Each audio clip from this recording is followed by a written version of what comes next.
اللہ تعالی وبرکاتہ۔ نحمده ونصلي ونسلم على رسوله الكريم اما بعد اعوذ باللہ من الشیطان الرجیم بسم اللہ الرحمن الرحیم ولا تقولوا لمن يقتل في سبيل الله اموات بل احیاء ولكن لا تشعرون۔ آمنت باللہ صدق اللہ العظیم۔ محبت سے درود شریف پیش فرما دیں۔ اللہ رب محمد صلی اللہ علیہ وسلم نحن عباد محمد صلی اللہ علیہ وسلم صلاۃ و سلام علیک یا رسول اللہ صلی اللہ تعالی علیہ وسلم۔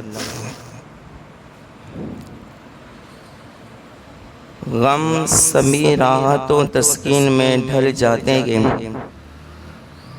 غم سبھی راحت و تسکین میں ڈھل جاتے گے، جب کرم ہوتا ہے حالات بدل جاتے گے۔ غم سبھی راحت و تسکین میں ڈھل جاتے گے، جب کرم ہوتا ہے حالات بدل جاتے گے۔ ان کی رحمت ہے خطا پوش گناہ گاروں کی، ان کی رحمت ہے خطا پوش گناہ گاروں کی، کھوٹے سکے سارے بازار بھی چل جاتے گے، کھوٹے سکے بھی سارے بازار چل جاتے گے۔ اور اس میں احمد کا وظیفہ ہے ہر ایک غم کا علاج، اس میں احمد کا وظیفہ ہے ہر ایک غم کا علاج، لاکھ خطرے ہو اسی نام سے ٹل جاتے گے، لاکھ خطرے ہو اسی نام سے ٹل جاتے گے۔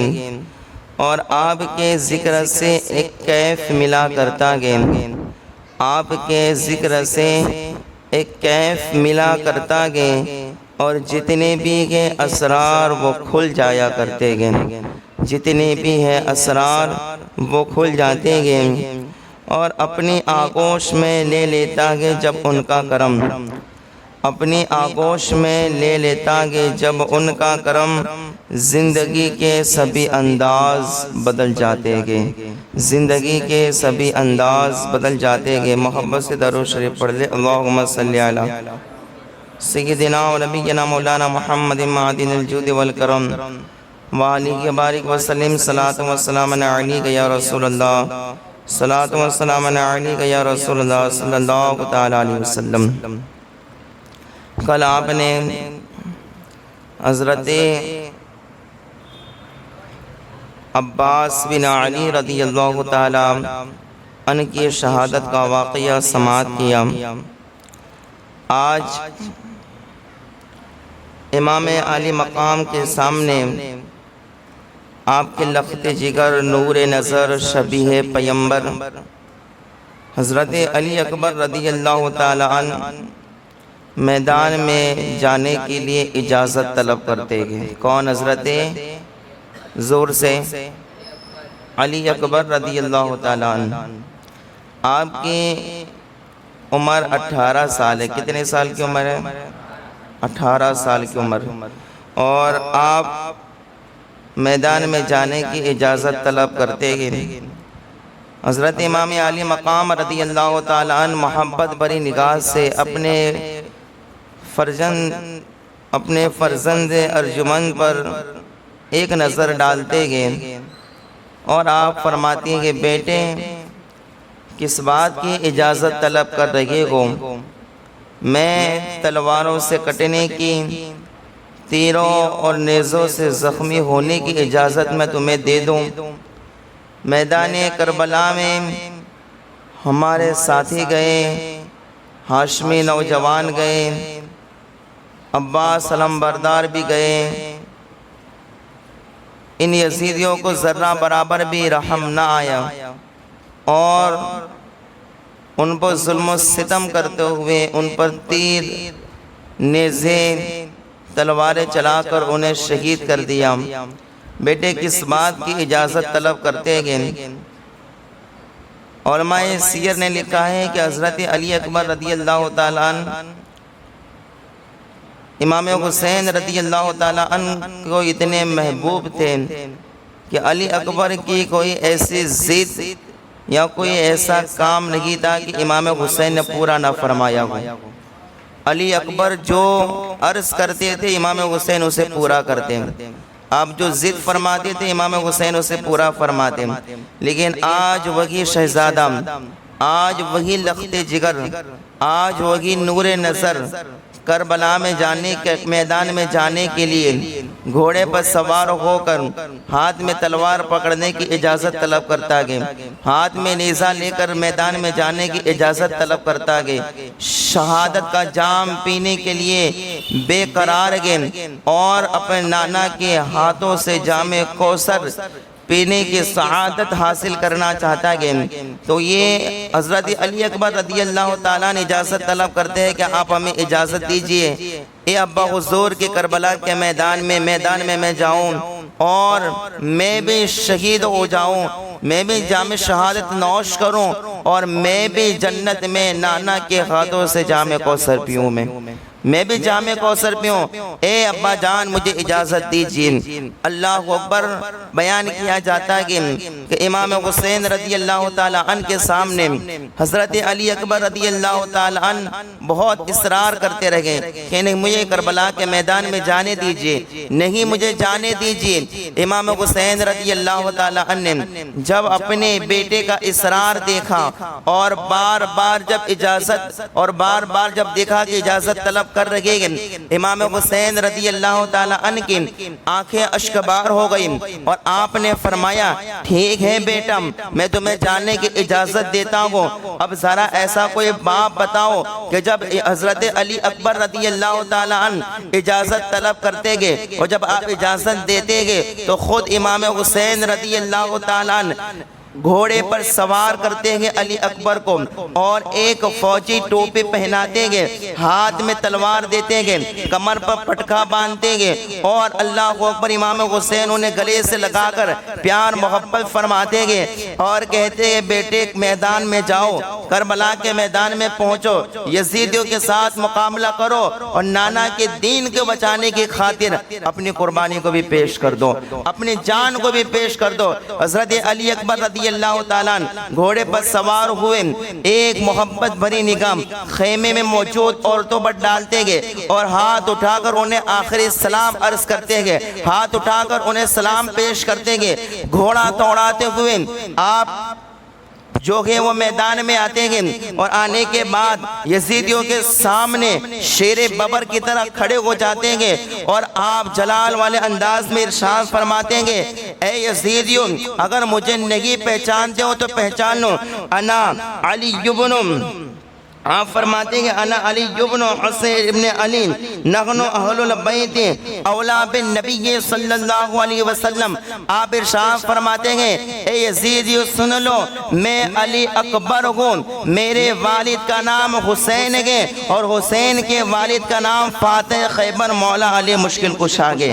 آپ فرماتے ہیں نحن اہل البیت، آپ نے فرمایا ہم اہل بیت ہیں، اولا بالنبی ہم جتنے نبی کے قریب ہیں، دنیا میں آج اتنا نبی کے قریب کوئی بھی نہیں ہے، کوئی نہیں ہے، ہم اتنے نبی کے قریب گئے۔ کہا کہ میں حسین ابن علی ہوں، اے یزیدیوں اگر تم میں دم گئے، تم میں طاقت اور مجال گئے تو آؤ تمہارے سامنے یہ علی اکبر کھڑا گئے، اگر تمہارے بازوں میں قوت اور شجاعت اور بہادری گئے تو آؤ علی اکبر کا مقابلہ کرو، آؤ علی اکبر کے سامنے کھڑے ہو جاؤ، تمہارے جتنے بہادر گئے، تمہارے جتنے سپاہی گئے، تم میں جو سب سے بڑا بہادر مانا چاہتا ہو وہ میرے سامنے کہ میرا مقابلہ کرے۔ حضرت علی اکبر میدان کربلا میں آپ شیر ببر کی طرح یہ پکار رہے گے، لیکن کسی یزیدی میں اتنی مچال نہیں تھی کہ علی اکبر کے سامنے آ کے کھڑا ہو جائے اور علی اکبر کا مقابلہ کرے، اس لیے کہ سارے لوگوں کو پتا تھا یہ فاتح خیبر کا پوتا ہے،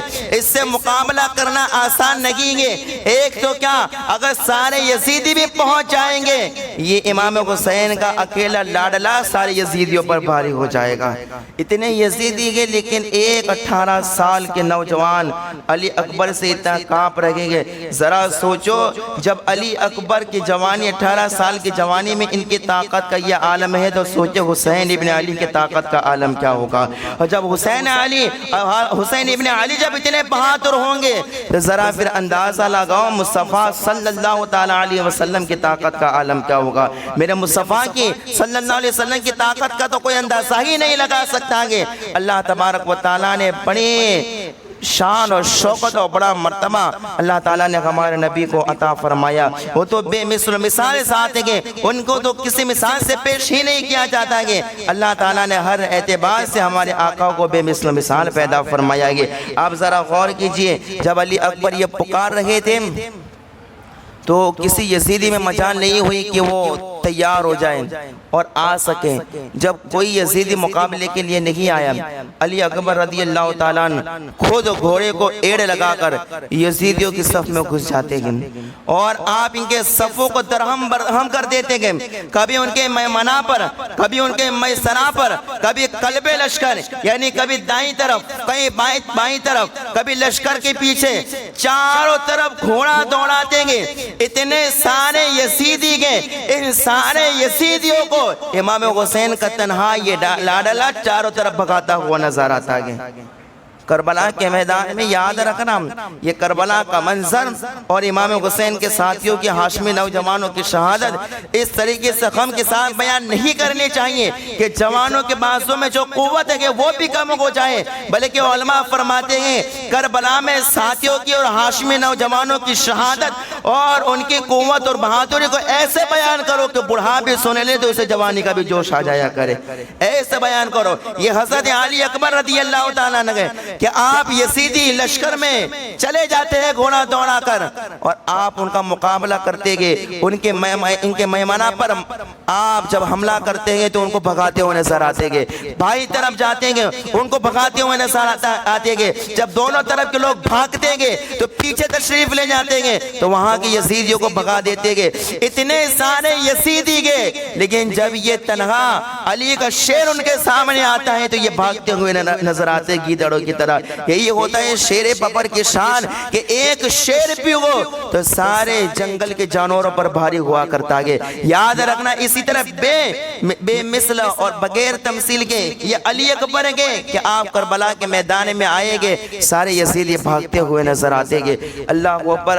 علی اکبر رضی اللہ تعالیٰ نے یزیدیوں کو دوڑا رکھے گے، بھگا رکھے گے اور ان پر حملے کر رکھے گے. کئی یزیدیوں کو تہہ تیگ کر دیا، واصل جہنم کر دیا. اب یزیدی میں جو بڑے بڑے بہادر، بڑے بڑے سرما کہلاتے تھے، بڑے بڑے وہ جو طاقتور کہلاتے تھے، علی اکبر کا نام سنتے گے بڑے بڑے بہادروں کے دانت کھٹے ہو گئے. بڑے بڑے بہادروں کے جو گئے وہ پاؤں تلے زمین ہٹ گئی کہ اتنے نوجوان میں جب اتنی طاقت گئے تو ابھی حسین ابن علی باقی گئے. جب ان کے اتنے شہزادے کا مقابلہ نہیں ہو سکتا گئے حسین ابن علی کا کون مقابلہ کر سکتا گئے. ذرا غور کیجئے یہ علی اکبر تنہا سارے یزیدیوں پر بھاری ہو گئے گے. کئی دیر تک آپ یزیدیوں کی فوج میں لڑتے رہے، انہیں ادھر سے ادھر بھگاتے رہے، دوڑاتے رہے اور بڑے بڑے بہادروں کے دانت کھٹے کر دیے. کئی بہادروں کو واصل جہنم کر دیا.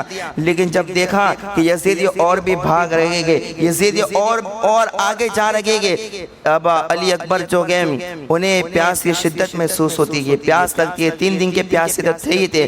آپ اپنے خیمے میں واپس تشریف لاتے گئے اور امام حسین رضی اللہ تعالیٰ عنہ کے بارگاہ میں عرض کرتے گئے ابا جان مجھے سخت پیاس لگی گئی، اگر مجھے پانی کے 2 قطرے مل جائیں میں سارے یزیدیوں کو واصل جہنم کر دوں گا، ایک بھی یزیدی نہیں بچے گا. کوئی کسی یزیدی میں اتنی مجال لگی گئی وہ میرا مقابلہ کر سکے. اے ابا حضور سخت پیاس لگی گئی، مجھے اگر کچھ پانی مل جائے. لیکن خیمے میں پانی تھا ہی نہیں تو پانی آتا کہاں سے، اور اب کو یہ منظور بھی نہیں تھا خیمے تک کسی طرح سے پانی پہنچے. آپ ذرا غور کیجئے کہ علی اکبر رضی اللہ تعالیٰ عنہ نے جب یہ عرض کیا نا تو امام حسین نے تسلی دیتے ہوئے آپ نے اپنی انگوٹھی کو نکالا اور علی اکبر کے منہ میں رکھا.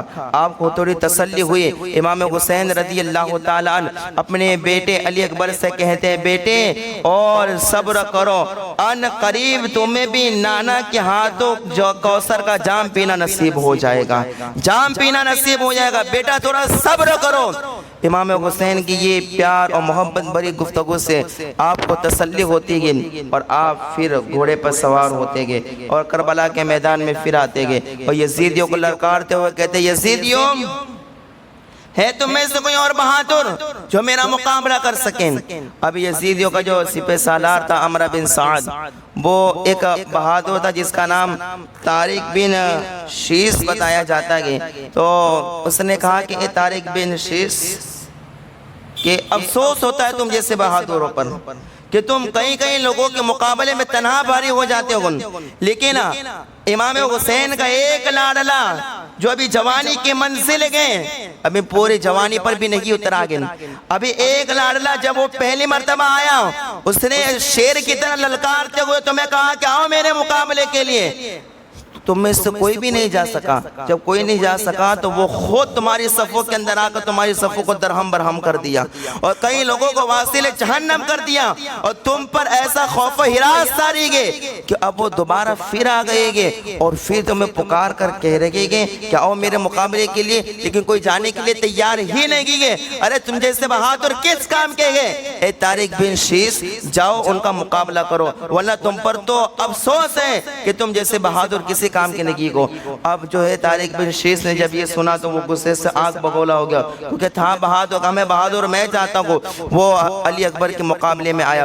علی اکبر رضی اللہ تعالیٰ عنہ سے یہ کہتا ہے کہ آؤ میرا مقابلہ کرو. علی اکبر کہتا ہے کہ تم یزیدیوں کی فوج میں اتنے سارے یزیدیوں میں جب میں تنہا تھا تب کوئی میرا بگاڑ نہیں سکا گے، اب تو اکیلا آیا گے، تو کیا میرا بگاڑ سکتا گے؟ تجھے معلوم نہیں گے میری رگوں میں حضرت علی کا خون دوڑتا گے، میں حیدر کرار کا، میں فاتح خیبر کا پوتا ہوں. کہا کہ میں اسی علی کا شہزادہ ہوں، میں اسی کے خاندان سے ہوں جس نے ہاتھ سے باب خیبر اکھاڑ کے پھینک دیا تھا. تجھے کیا معلوم ہماری بہادری کا کیا عالم ہے؟ تجھے کیا معلوم اللہ تعالیٰ نے اہل بیت کو کیا شان عطا فرمائیں گے؟ کہا نحن اہل البیت اولا بالنبی، ہم اہل بیت گئے اور سب سے زیادہ ہم حضور کے قریب گئے، ہم نبی کے قریب گئے. تمہیں ہماری بہادری کا تجھے کیا معلوم، تجھے کیا پتا؟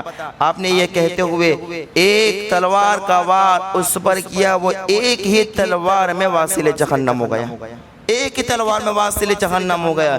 یہ دیکھ کر اس کا دوسرا بیٹا جو تھا اس کا نام عمرو بن طارق بتایا جاتا ہے، اپنے باپ کو خاں کو خون میں گلتا دیکھ کر یہ بھی بڑا تڑپ اٹھا کیونکہ جب باپ کا یہ عالم دیکھے گا تو بیٹے میں ذرا تو تکلیف ہوگی کہ میرے باپ کے ساتھ کیا ہوا. اب یہ بھی اس کو تکلیف ہونے لگی کہ میرے باپ کے ساتھ یہ کیا ہو گیا، تو یہ بھی مارے غصے کے حضرت علی اکبر کے مقابلے میں آ گیا. لیکن اس سے پتہ نہیں تھا کہ تیرے سے زیادہ بہادر تو تیرا باپ تھا، تو تیرے باپ سے کچھ نہیں ہو سکا، تیرے سے کیا ہونے والا گے. وہ علی اکبر کے مقابلے میں آتا ہے، حضرت علی اکبر ایک ہی تلوار کا وار کرتے گئے، وہ بھی واصل جہنم ہو جاتا ہے. اس کا دوسرا بیٹا آتا ہے، ذرا یہ سوچے دوسرا بیٹا آتا ہے. علی اکبر کہتا اب ایک ایک کر کے آ رہے ہو یار، ایک ایک کر کے آ رہے ہو، ہمت ہو تو مل کے آؤ، پھر بھی میرا کچھ نہیں بگاڑ سکتے ہو. لیکن وہ اکیلا آیا، علی اکبر نے ایک وار کیا، اسے واصل جہنم کر دیا. آپ ذرا غور کیجئے، یہ حضرت علی اکبر 18 سال کی عمر گئے، لیکن بہادری اور طاقت تو ذرا ان کی دیکھو، شان تو ان کی دیکھو کہ اللہ تعالیٰ نے کیا قوت عطا فرمائی ہے، کیا شان عطا فرمائی ہے. 18 سال کی عمر ابھی کے حالات میں کھیلنے کی عمر بتائی جاتی ہے. کون سی عمر بتائی جاتی ہے؟ کھیل کود کی عمر ہے یہ، ناچ گانوں کی عمر ہے یہ. لیکن کربلا کے میدان میں علی اکبر کی قربانی یہ بتاتی کہ 18 سال کی عمر جو ہے کھیلنے کودنے کی تماشوں کی اڈوں پر جانے کی عمر نہیں ہوتی ہے، یہ عمر عبادت کی عمر ہوا کرتی ہے. یہ عمر جو ہے وہ اللہ کی راہ میں قربان ہونے کی ہوتی ہے. یہ عمر جو ہے تلاوت قرآن کی ہوتی ہے. یہ عمر جو ہے وہ اللہ اس کے رسول کے دشمنوں کے ساتھ دشمنی اور ان کے دوستوں کے ساتھ دوستی کرنے کی عمر ہوتی ہے. یہ عمر جو ہے احادیث پڑھنے کی ہوتی ہے. یہ عمر دین کی تبلیغ کی عمر ہوتی ہے، نہ کہ کھیل کود اور تماشوں کی عمر ہوتی ہے. آج تو یہ سمجھا جاتا ہے کہ بڑھاپے کے منزل میں پہنچ جائیں 40-50 برس ہو جائے تو پھر ہاتھوں میں تسبیح لے لو، یا جب ہاتھ پیر کام کرنا بند کر دیں تو اس وقت جو چارپائی پہ تسبیح لے کے بیٹھ جاؤ، یہی عمر ہوتی ہے عبادت کرنے کی، یہی عمر ہوتی ہے سجدہ کرنے کی۔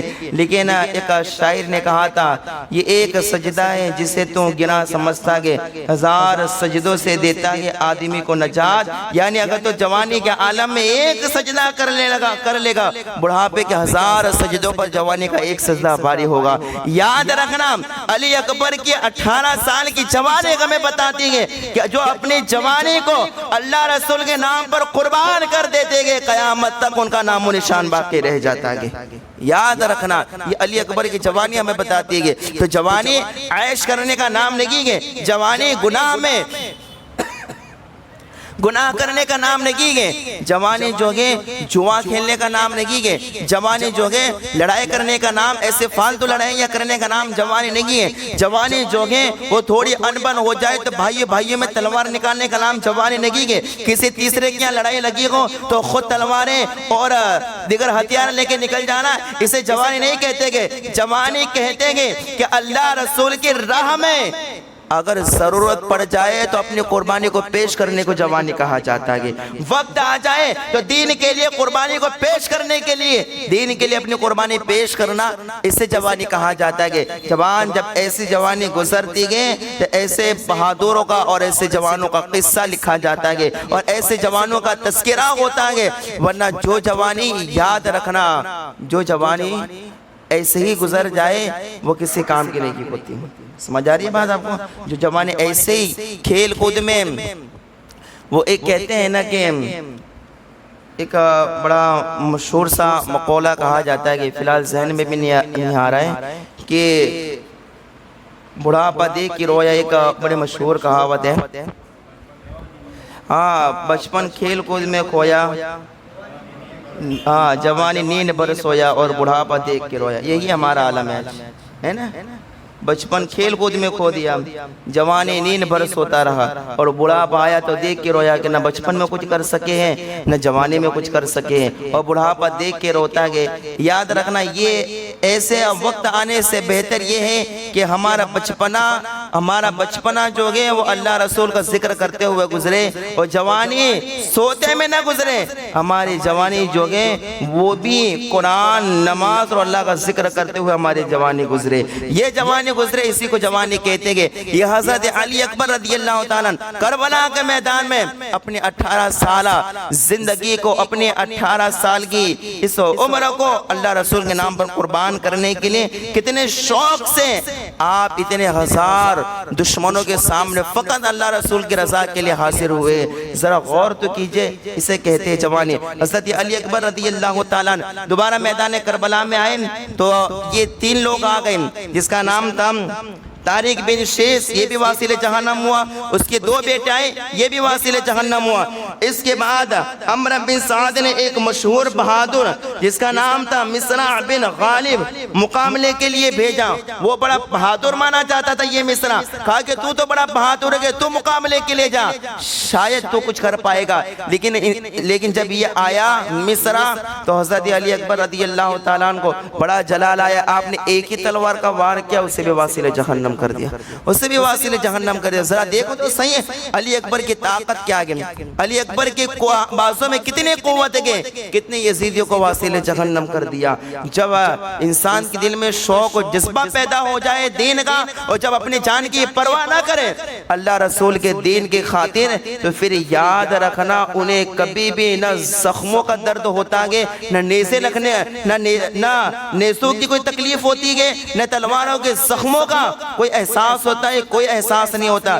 اس لیے روایتوں میں آتا ہے کہ جب کوئی اللہ کی راہ میں شہید ہوتا ہے نا، تو انہیں تلواروں کے جتنے بھی وار لگے ہو، نیزوں کے تیروں کے چاہے جتنے بھی وار لگے ہو نا، تو انہیں ذرہ برابر بھی احساس نہیں ہوتا ہے۔ صرف اتنا احساس ہوتا ہے جیسے کسی نے سوئی چبائی اور نکال لی۔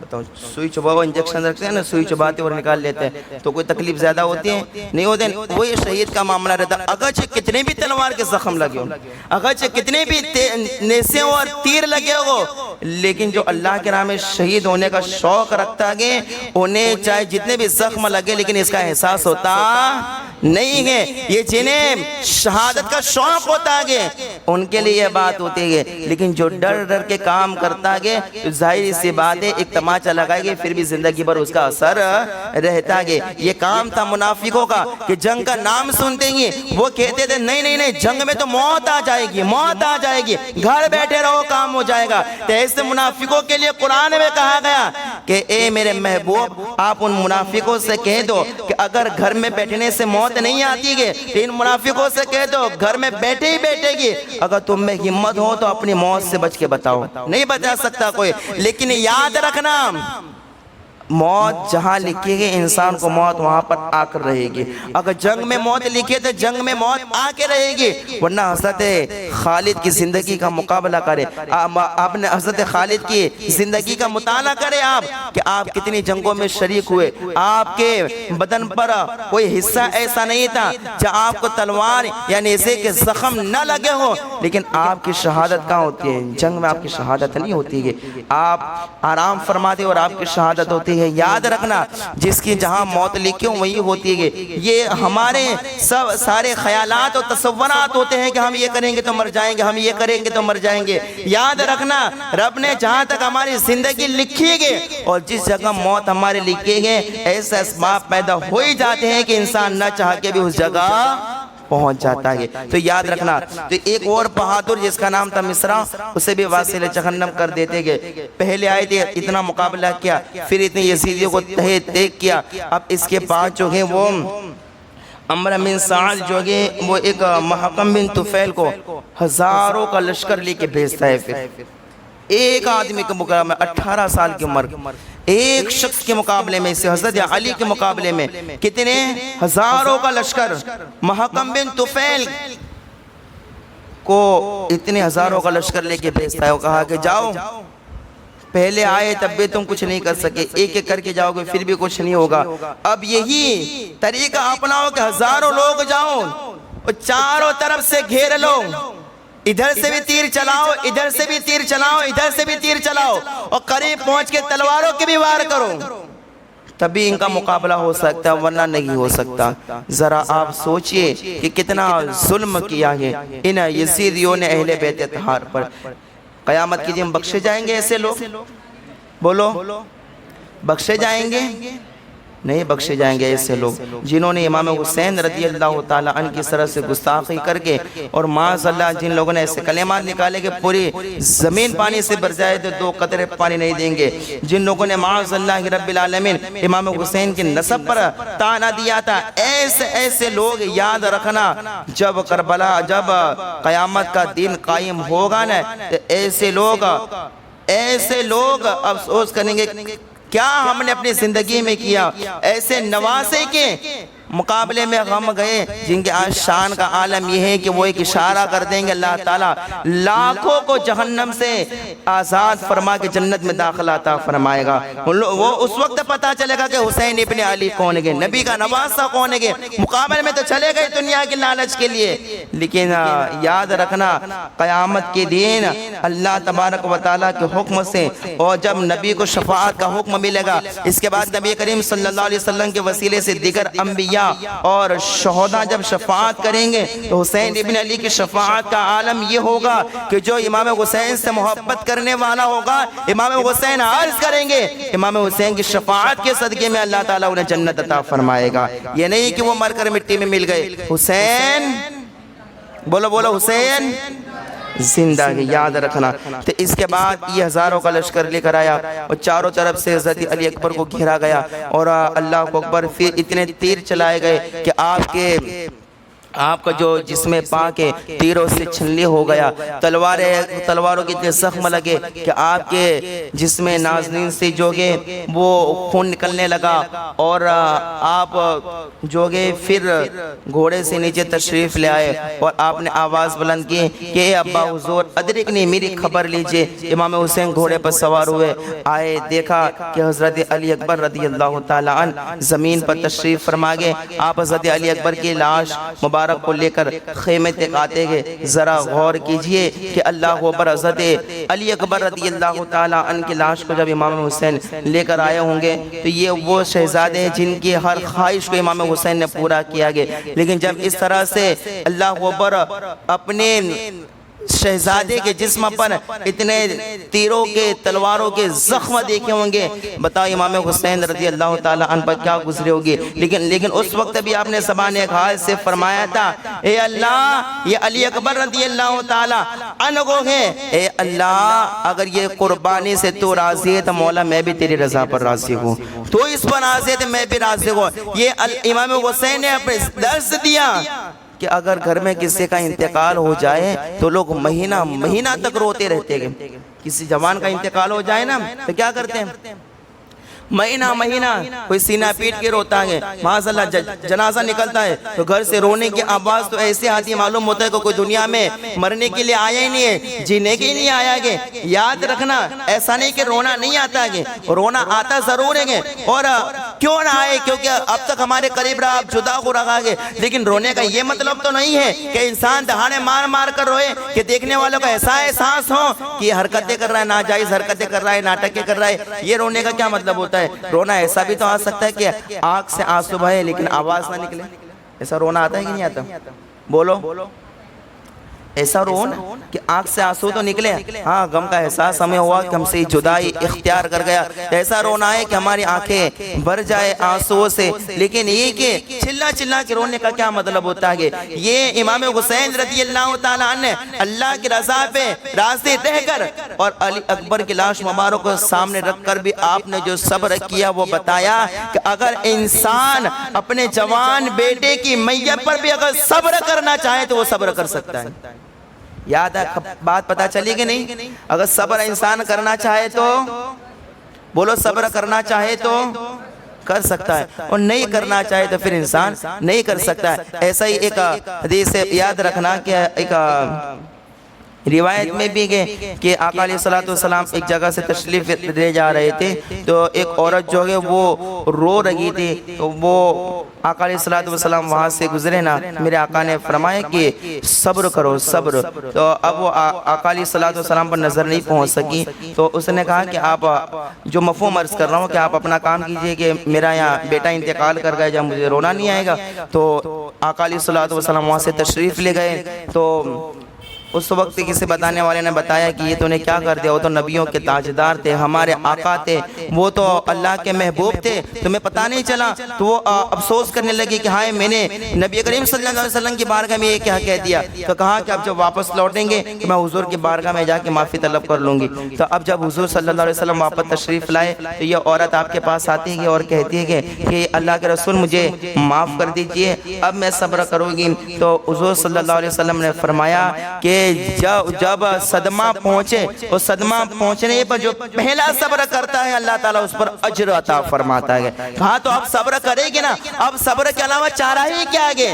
لیکن جب مصیبت پہلی مرتبہ آئی تھی اسی وقت صبر کر لیتی تو تجھے اجر ملتا، یعنی اگر انسان صبر کرنا چاہے تو کر سکتا ہے۔ یاد رکھنا بعد میں تو انسان صبر کرتا ہے، کوئی مر جائے گا تو اب جیسے 10 دن کا فاتحہ، 20 دن کا فاتحہ، مہینے کا فاتحہ، اب معلوم ہے کہ وہ انسان واپس آنے والا ہی نہیں، تو پھر صبر کرے گا کہ نہیں کرے گا؟ تو پہلے ہی دن اگر صبر کر لیا ہوتا، ہاں آنکھ سے تیرا آنسو نکل گئے وہ بات الگ ہے کہ آنکھ سے آنسو نکل گئے، اور ایسے ہر کسی کے نکلتے ہیں اور ایسے نکلنے بھی چاہیے جو جدائی اختیار ہوئے، لیکن وہ جو انداز ہوتا ہے رونے کا آج کل یہ ماحول دور کرنا چاہیے۔ اللہ تبارک و تعالی ہم سب کو شہداء کربلا کی سیرت پڑھ کر سن کر اس پر عمل کرنے کے توفیق عطا فرمائے، اور اللہ تعالی ہم سب کے دل میں امام عالی مقام اور شہداء کربلا کی سچی محبت نصیب فرمائے۔ بولنے سننے میں کہیں غلطی کی اللہ تعالی اپنے فضل و کرم سے معاف عطا فرمائے۔